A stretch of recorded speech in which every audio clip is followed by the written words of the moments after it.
Bismillahirrahmanirrahim. Assalamualaikum warahmatullahi wabarakatuh. Welcome back to our channel. Jadi di video kali ini saya mau membuat video mengenai skripsi farmasi yang berkaitan dengan hewan uji. Apakah skripsi farmasi wajib menggunakan hewan uji? Lalu bagaimana jika kita tidak menggunakan hewan uji? Apakah bisa melanjutkan skripsi kita? Dan bagaimana sih cara memilih hewan uji yang sesuai dengan penelitian kita? So, buat teman-teman yang belum tahu, silakan tonton video ini sampai akhir. Dan buat teman-teman yang baru akan memulai skripsi farmasi dan masih bingung mau ngambil bidang skripsi farmasi apa, kalian bisa cek video saya sebelumnya yang ini. Atau buat teman-teman yang masih bingung mau ngambil judul skripsi apa, kalian bisa juga cek video saya sebelumnya yang ini. Dan sebelum saya lanjutkan video ini, buat teman-teman yang baru gabung, silahkan klik tombol subscribe-nya dulu. Dan jangan lupa klik juga lonceng notifikasinya agar kalian selalu mendapatkan video baru dari kami.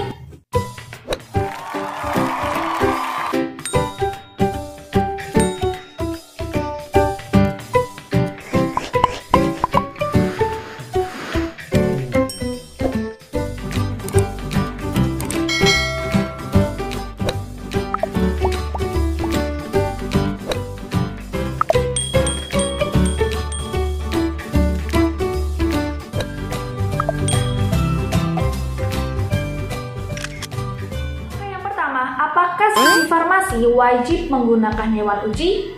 Jawabannya pastinya tidak wajib. Lalu bagaimana jika kita tidak menggunakan hewan uji?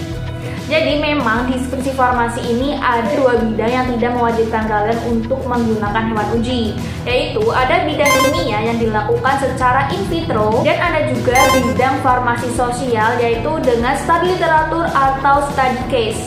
Sebenarnya dua bidang ini sudah saya jelaskan di video saya sebelumnya. Untuk lebih detail penjelasannya, kalian bisa cek dulu video saya sebelumnya.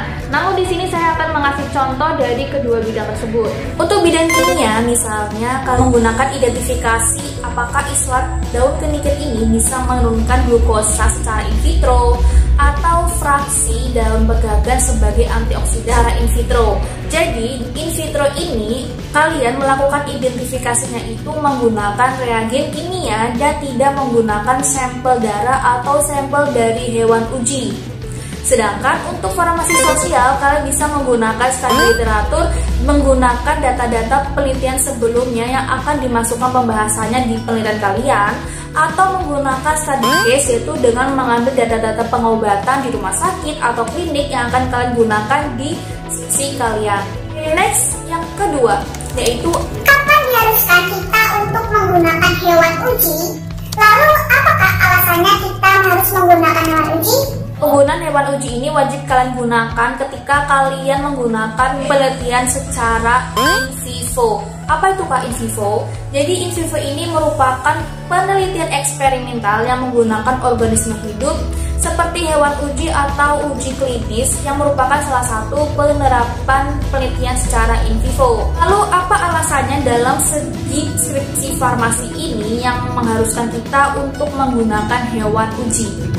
Jadi alasan yang pertama yaitu pastinya untuk mengembangkan suatu penelitian. Jadi gini teman-teman, misalnya nih kalian masih bingung mau ngambil judul skripsi apa, karena mungkin banyak penelitian-penelitian sudah banyak digunakan. Jadi salah satu solusinya kalian bisa menggunakan penelitian sebelumnya untuk dikembangkan. Kita ambil contoh misalnya pengaruh pemberian isola daun kenikir sebagai penurunan glukosa secara in vitro kan pernah sudah dilakukan. Nah, kalian bisa melanjutkan penelitian tersebut dan mengembangkannya untuk dilakukan uji secara in vivo, yaitu dengan menggunakan hewan uji. Kemudian alasan yang kedua yaitu untuk mendapatkan informasi yang lebih valid dan lebih mendalam dari penelitian kalian. Oke, kita ambil saja dari skripsi saya yang kemarin, yaitu pengaruh gel perasan jeruk nipis dalam penyembuhan luka bakar pada kelinci New Zealand. Jika kemarin saya berpendapat bahwa saya itu tidak perlu menggunakan hewan uji karena dalam perasan jeruk nipis ini sudah ada terdapat kandungan flavonoid, tanin, steroid yang sudah terbukti di penelitian sebelumnya mampu membantu menyembuhkan luka bakar. Apakah bisa seperti itu? Jawabannya pastinya tidak bisa. Kenapa? Karena belum tentu semua senyawa yang sama yang terdapat dalam buah, daun, biji dapat memberikan efek yang sama dari sampel yang berbeda. Sehingga kita wajib membuktikannya dengan melakukan uji kembali di hewan uji untuk mendapatkan informasi yang lebih valid dan lebih mendalam. Alasan yang ketiga yaitu untuk mendapatkan data yang maksimal untuk keperluan penelitian.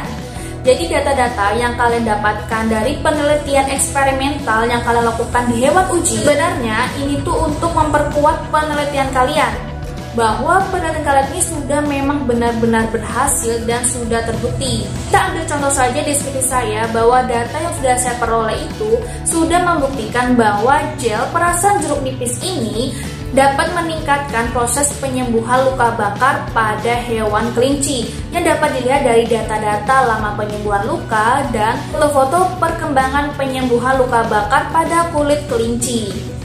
Nah, selain itu, data-data yang kalian peroleh dalam penelitian kalian ini juga sangat membantu kalian pada saat sidang skripsi nantinya. Next, yang ketiga, bagaimana sih cara memilih hewan uji yang sesuai atau cocok dengan penelitian kalian? Jadi dalam memilih hewan uji untuk suatu penelitian, kita juga harus memperhatikan beberapa hal. Yang pertama yaitu apakah hewan uji memiliki fungsi fisiologi, metabolik, dan proses penyakit yang sesuai dengan subjek manusia. Jadi memang tidak semua hewan uji itu dapat digunakan dalam suatu penelitian. Karena apabila hasil dari penelitian tersebut akan diaplikasikan ke manusia, maka sebaiknya uji ini harus memiliki fungsi fisiologi, metabolik, dan proses penyakit yang hampir sama pada subjek manusia. Yang kedua yaitu apakah dari sisi karakteristik biologi dan perilaku dari hewan tersebut sudah sesuai dengan rencana penelitian kalian yang akan kalian lakukan. Dari cara penanganannya, kemudian lama hidup dari hewan tersebut, kemudian kecepatan berkembang biak, ataupun dari tempat tinggal hewan tersebut. Misalnya untuk uji penyembuhan luka bakar, apakah bisa kita menggunakan hewan uji mencit? Pastinya tidak bisa dong, karena memang hewan mencit ini kan terlalu kecil. Jadi kemungkinan apabila kita menggunakan hewan mencit, justru mungkin akan membahayakan untuk hewan mencit tersebut pada saat kita memberikan luka bakar pada hewan mencit tersebut. Kemudian yang ketiga yaitu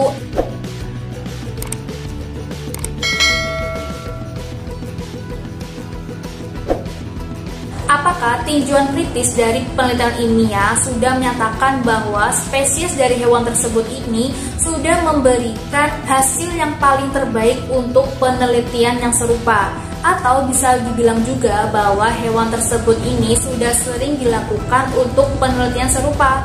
Kita ambil contoh saja, misalnya dalam suatu penelitian penurunan glukosa darah secara in vivo ini sudah banyak menggunakan hewan uji tikus jalur Wistar.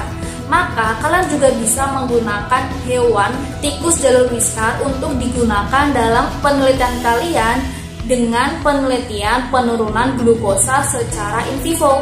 Kemudian yang keempat, apakah spesimen organ atau jaringan yang akan kalian gunakan di penelitian kalian sudah mencukupi jika kalian ambil dari hewan tersebut dan dapat diambil menggunakan prosedur yang memungkinkan. Kita ambil contoh saja untuk uji iritasi mata. Kalian bisa menggunakan hewan uji kelinci.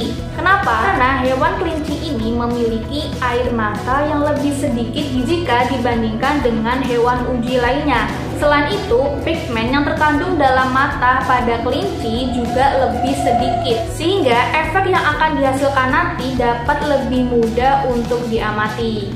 Kemudian yang terakhir yaitu pastikan bahwa hewan uji yang kalian gunakan ini memiliki standar yang tinggi, baik secara genetik maupun secara mikrobiologi. Nah, itulah penjelasan saya terkait hewan uji untuk skripsi farmasi. Jadi intinya di skripsi farmasi itu kalian tidak harus selalu menggunakan hewan uji.